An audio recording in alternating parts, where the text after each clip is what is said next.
Welcome to Chat with the Lawyer. I'm your host, Walla Blagay, and welcome to our holiday edition.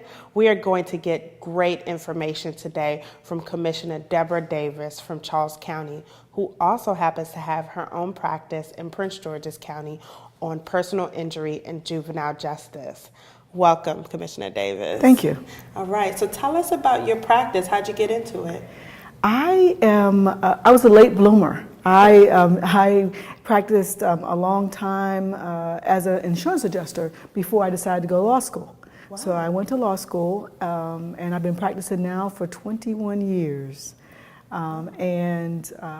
So it was my dream to get involved to continue my experience in insurance defense and personal injury. Okay, so let's start. Now that you're an insurance adjuster, you know a lot about the insurance industry. Absolutely. Right? So let's start now. Many people are nervous when you get in a car accident. They just don't know what to do. They just start to call the police right then and there. So what should they start thinking about? What should they do when they first get into an accident? Definitely call the police. Sometimes they won't come unless there's a serious injury or if it's on private property. Sometimes they won't come, but you must call the police because sometimes you can be held criminally for leaving the scene of an auto accident. So it's important to call the police. But after that, do as we do everything else in our lives, document. With the advent of personal cell phones and the ability to take photographs of the accident scene, of the other person's driver's license, of their insurance information, of the damage or lack of damage to the vehicles. Do that first. Okay. And what if now somebody might say it's a small fender bender, but should I call the police then? Should they call the police if it's a smaller incident?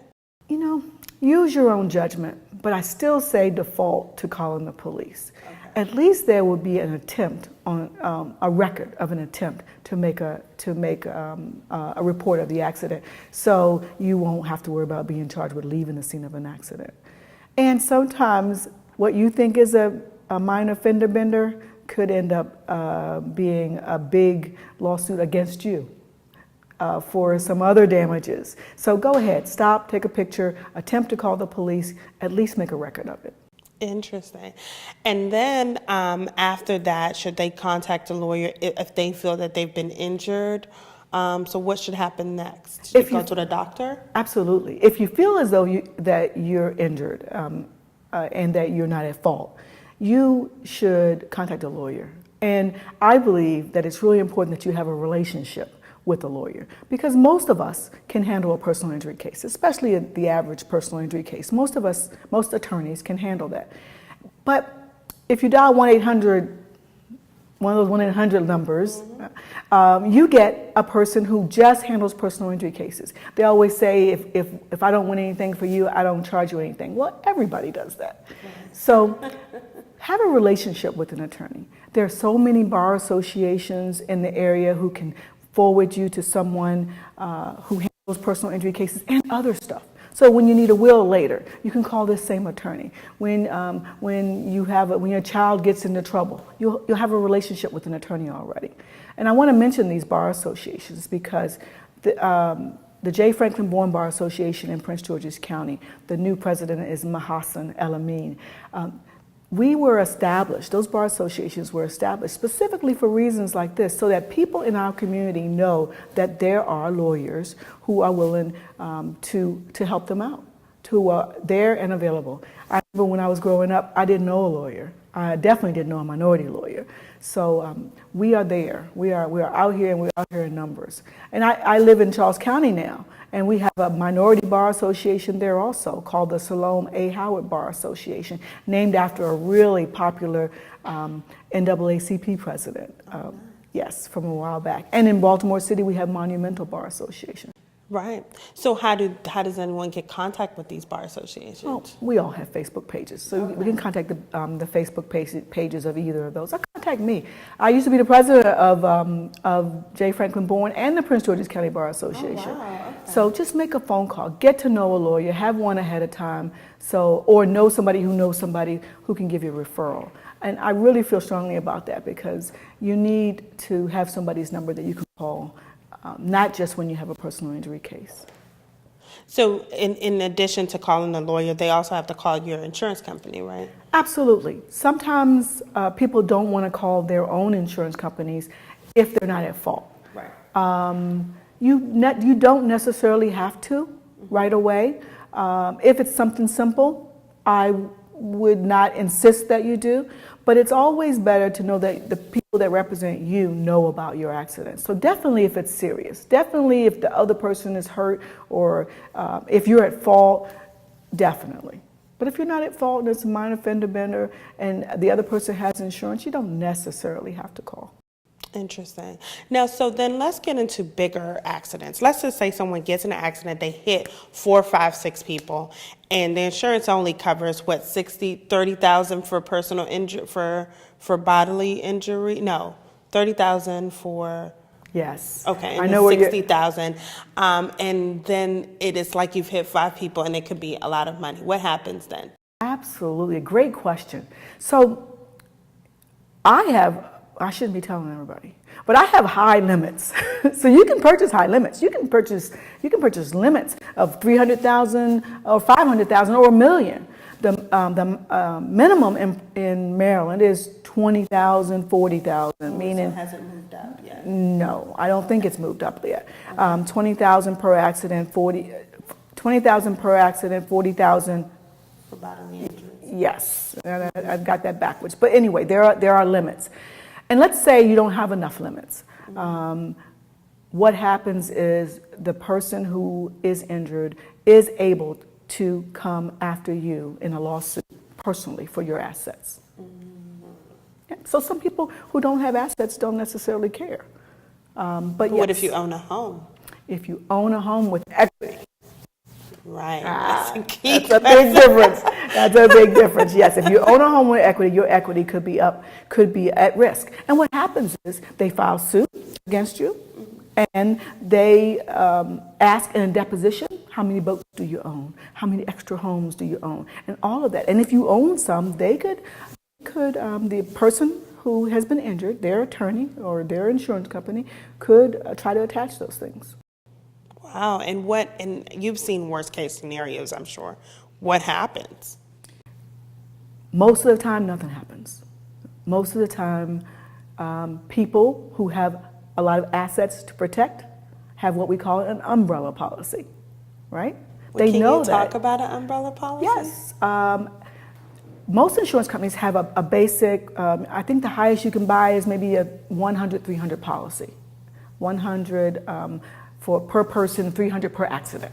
Okay, for bodily injury. That's how it goes. And when it says, I see. Yes. Okay, now we got the terminology we've been looking for. Absolutely. And after that, it's an umbrella policy. And they don't cost a lot of money. You can buy $1 million policy, you can buy $2 million policy. But And how much is that? not a lot more. What does that mean? Not a lot more. Maybe $60 a month more. Wow. Maybe. I don't even think it's that high. But yes, you can buy an umbrella policy. But know that if somebody finds out you have an umbrella policy, they are going to be real injured. You know what I mean? My back hurt, but my feet hurt, everything hurt. My grandchildren have been disturbed by this.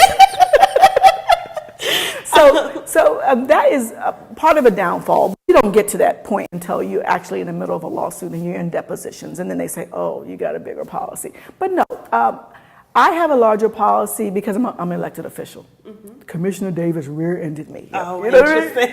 you get it? So yeah, so I decided to buy an umbrella policy.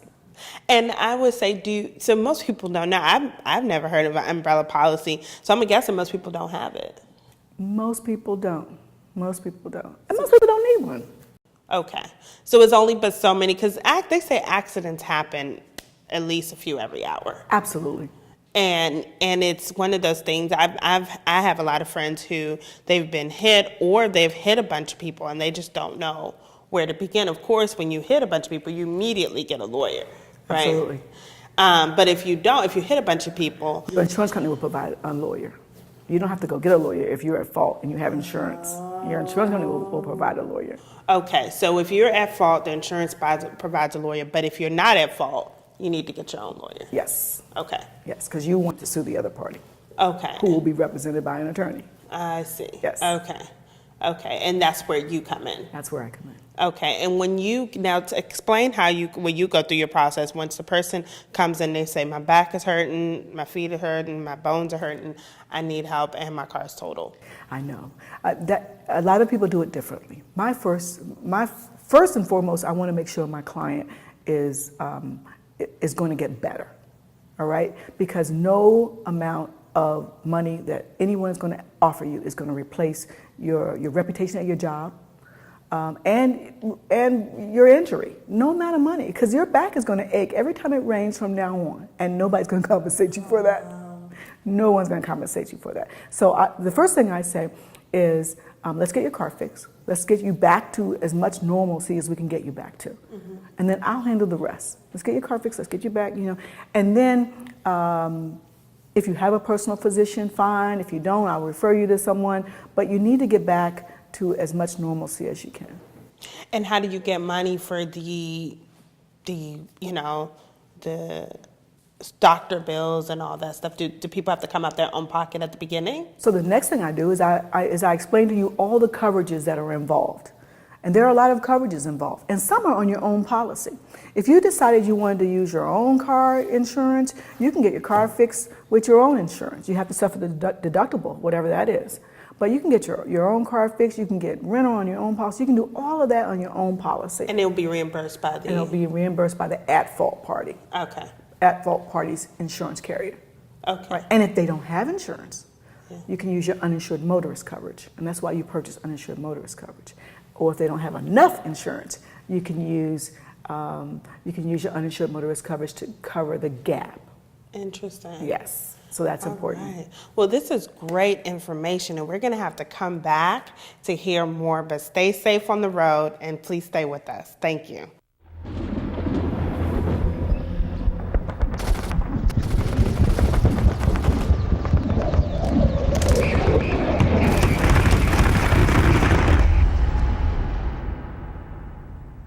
I've never been the type to ask for help, but I had enough. Thank you for calling the Veterans Crisis Line. How can I help you? Life still has its challenges, but my family and I can deal with them better now. Veterans Crisis Line. It's your call.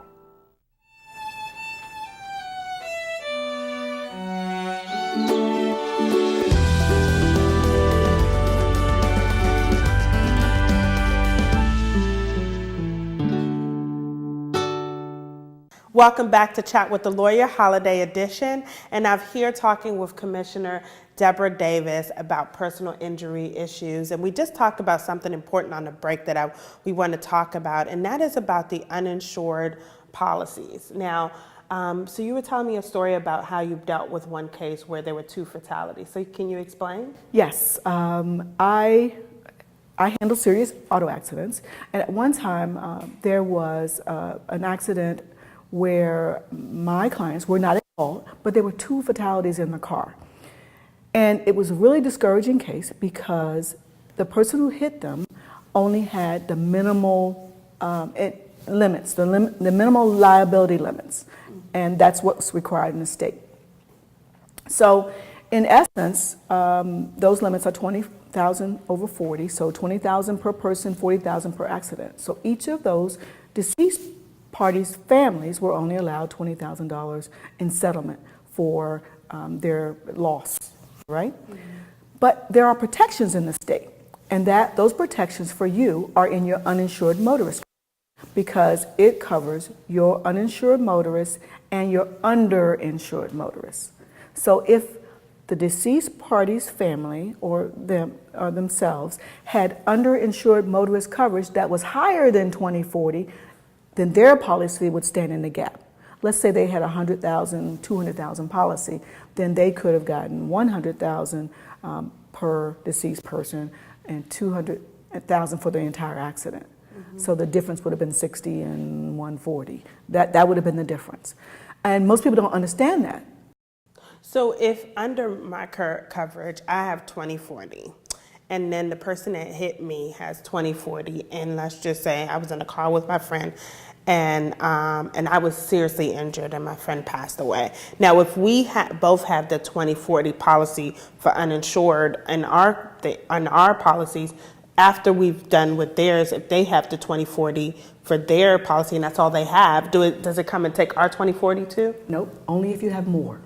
So then you're still stuck with nothing. Yep, you're still stuck with nothing unless you have higher uninsured motorists, unless you've protected yourself with your uninsured motorist coverage. And so everyone should look at their policy and make sure they have a decent uninsured motorist coverage, at least as much as they have in liability.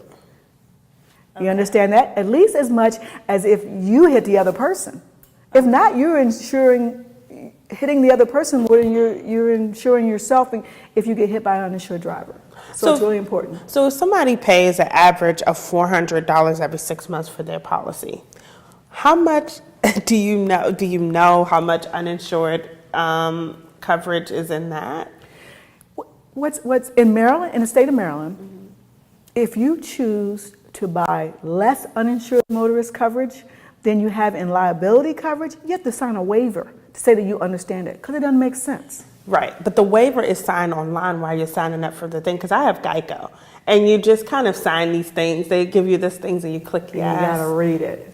They really want you to read it. The first thing I did when I handled this fatality was I demanded proof of that waiver. I want to see that waiver. I want to see that it was signed, because this family had the minimal uninsured motorist coverage, and they had waived the traditional uninsured motorist coverage. Traditionally, your uninsured motorist coverage and your liability coverage match. Okay. The same limit. So that's probably for most people, it's the same. It's the same, unless you specifically waived it to save a couple of dollars, and it's not worth it. Not worth it at all. Interesting. So, and I think that part of it is that getting this word out there, because a lot of people get the lowest coverage because you're not trying to pay a lot of money Absolutely. For your insurance every month. You're trying to make the lowest possible. What can I take? So you have high Absolutely. deductibles, $5,000 deductibles. Absolutely. And that's one shortcut you don't want to take, is your uninsured motorist coverage. Don't take that shortcut. Take it someplace else. Don't take it there. Because there are a lot of people, a large part of my practice is handling uninsured motorists. And there are a lot of uninsured motorists and minimally insured motorists. Okay. So uninsured, if someone let's just say the person that hit my friend and I were uninsured, how do we get money for our damages? You have uninsured motorist coverage. Okay. So that's it. You have it. If they're uninsured, and the insurance company will sue them, and in the state of Maryland, if they don't get into a payment agreement to pay the money back, they'll lose their driver's license. Okay. So that's a good thing. That's a good thing. There is some teeth in that law that if you're driving uninsured and you cause damage to someone else, if you don't make arrangements to pay it back, you lose your driver's license. Okay. So you yourself as a lawyer doesn't have to go search their assets and sue them. No, we go to the insurance company, and then your insurance company subrogates. It's a whole subrogation practice that's part of your insurance company, and they hire attorneys, and I do some subrogation also, where they hire outside attorneys to go against the parties that are uninsured and to recover the funds for your policy. Absolutely. So now you have, so if they don't get in agreements to pay the money back, now they're driving uninsured and without a license. Which people do. Yes. Yes. Which is very unfortunate. That's Absolutely. the people that hit and run. Absolutely. Because they have too much to lose. And have you dealt with people who have been hit by somebody who did a hit and run? Absolutely. And it's really important to document at the very moment when it happens too. And if there's not any damage to your vehicle, then it's suspect. So be careful. You probably did it yourself. Just know that there's no damage to your vehicle. It's a little suspect. So if you, for people who have substantial damage, how have you been able to handle those cases? Same thing. You have uninsured motorist property damage. Okay, so then you just go to your insurance and get that and they get their money back. So what about now this uninsured motorist coverage? I think for many of those, this is their first time hearing it. So what about if you have full coverage? Like they say you have full coverage. So what does that, if you're not at fault, someone hits you, you have full coverage. Doesn't that mean that everything is covered? Generally among insurance people, full coverage means you have more than liability. Liability is the minimal insurance that you can buy so that you, in the state of Maryland, which says that you will pay for the property damage of the other person and you will pay for personal injuries for the other person. That's it. Right. So I'm insuring the other person. That means you have not insured yourself at all. Right. All But right, full so- coverage means. Could mean a lot. It could mean anything from actually having towing coverage on your policy. It could mean other things, but it does mean that you have more than liability. That you've protected yourself, and you have personal injury protection. We talked about that offline a little bit earlier, and that is, we call it PIP for short, but it's personal injury protection. You can buy different levels of that. I've seen that in the policy. Okay, so Yes. explain that. Personal injury protection is a protection that you can buy on your insurance policy that covers reimbursement for medical bills and lost wages. Reimbursement, which is important, up to a certain limit, and you buy those limits Right. whenever you're in a car accident. At fault, not at fault, doesn't make a difference. Right. And it doesn't count against you when you go to make your claim against the at-fault party. It's something that you purchase for yourself and your family. So anyone in your car is eligible for lost wages and reimbursement, lost wages and medicals. And that's not seen as a claim that impacts you when you renew It's your not insurance? supposed to. I see. And I say that because everyone's concerned about that. Everyone's concerned about their rates going up. Right. And generally, your rates can go up for frequency of claims, and severity. Okay. So if you have one car accident and they spend $100,000, your rates, that's severity. And if you have 5 claims and then none of them are your fault, that's also. Really? Yes. But they're not your fault. Yeah. So what, the insurance company thinks that Frequency. you're putting yourself at risk? Next time it's going to be you. Okay, that's good to know. That is good to know. Okay, so full coverage does not necessarily include the uninsured coverage. It does. Okay. That's the protection for you. Okay, so then if you have full coverage, you get Yes. full coverage. Absolutely. Okay, all right, because that's what they call it. I know. You know, and it gives me trepidation because I'm like, it doesn't necessarily mean that you have everything. Right. Because you could waive PIP, you could waive personal injury protection, you can, like I said, you could waive your uninsured motorist coverage. There's things you can waive. You can't waive uninsured, but you can waive the limits. Okay, all right. So what now? We've watched these shows that have the people that get in accidents and then they're wearing braces for a long time to show their injuries. Is that the idea? Is that if you have to have longevity of like damages in order for you to really collect? That's a great question because it's just the opposite. Oh, It is just the opposite. The normal, average, typical cervical strain resolves itself in 6 to 8 weeks. Anything after 6 to 8 weeks, when I go to negotiate it, when I go to settle it, if there's no hard evidence of an injury, like a fracture or something that's unusual, the insurance company is going to say, that's not related. He's overtreating, she's overtreating, anything over 6 to 8 weeks. And after 20 years of practice, that pretty much rings true. You know, you're milking it after 6 to 8 weeks. The doctor shouldn't even been giving you any more physical therapy or even any more treatment after that time. Nah. Unless there's something concrete, unless there's an MRI, unless there's an X-ray that says a disc is dislocated or something like that. And usually that's because you've flown out of the car or something?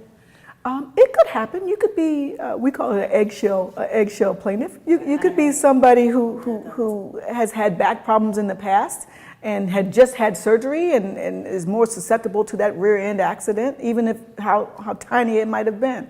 You could be that person, but the doctor will know. Okay, and if the doctor says, okay, well, you had back problems before, but this has just, this has increased your pain, would the insurance company say, well, I mean, you already had these problems anyway, so we're limiting the money that you get? And another great question. So in the law says that you take your plaintiff as you find them. Right. All right. So if you have an eggshell plaintiff, then you're responsible for the fact that he or she had already had severe injury, and you made it worse. So you're responsible. Interesting. Okay.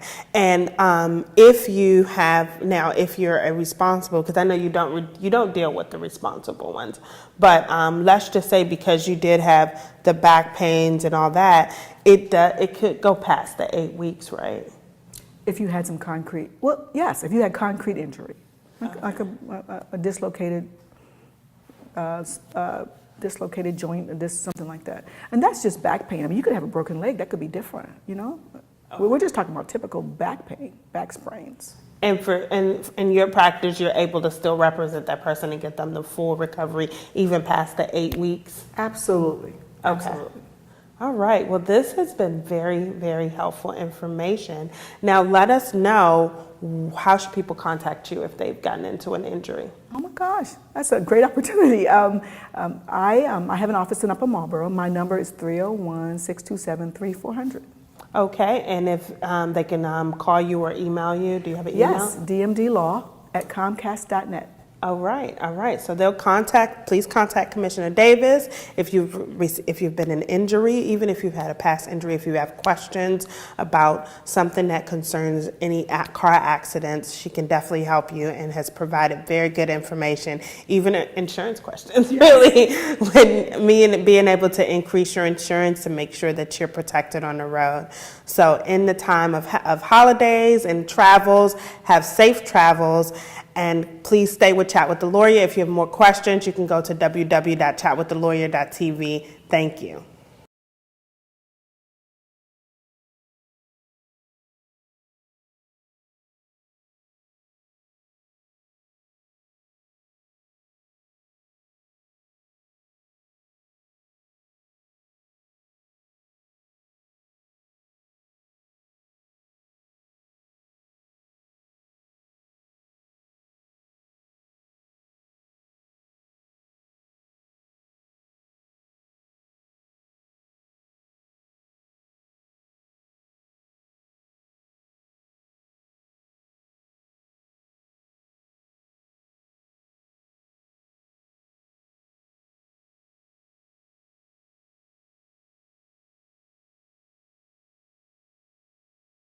I'm starting to worry about my boyfriend. One minute he's supportive, the next minute everything is my fault. He says a couple of beers get him in a good mood. His idea of a couple of beers usually turns out to be a lot more than just one or two. And that's when I start to worry. After he's had too many beers, he gets really angry and I become the target. I hate to say it, but he reminds me too much of my last boyfriend. Aren't there any good men out there? My best friend is a social worker. She told me to try Al-Anon family groups so I could understand my feelings better. I didn't want to go because I didn't want to get into another argument with my boyfriend, but I'm glad I went. I'm starting to understand that I didn't cause his anger. I didn't cause his drinking.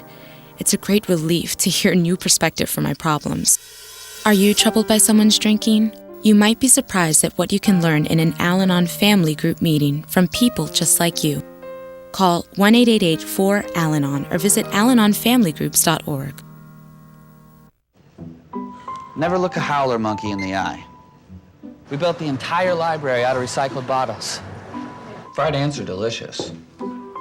We finished a clinic in a rainstorm. Really? That was a confidence builder. My students actually ended up teaching me. So I learned this dance. I'll show you this dance. Yeah. In la keg, a la king. The classroom was more of a class tent. I think managing a sales team is tough. Try working with 5 different villages. My alarm clock was a rooster. Beans for breakfast, beans for lunch, beans for dinner. We ate a lot of beans. I learned a 3rd language. My seatmate on the bus was a goat. Always include the village elders. Always. My morning commute was by canoe. After 2 months, I was ready to quit, but after 2 years, I didn't want to leave. I didn't know I had it in me. Turn 2 years of service into a lifetime of experience.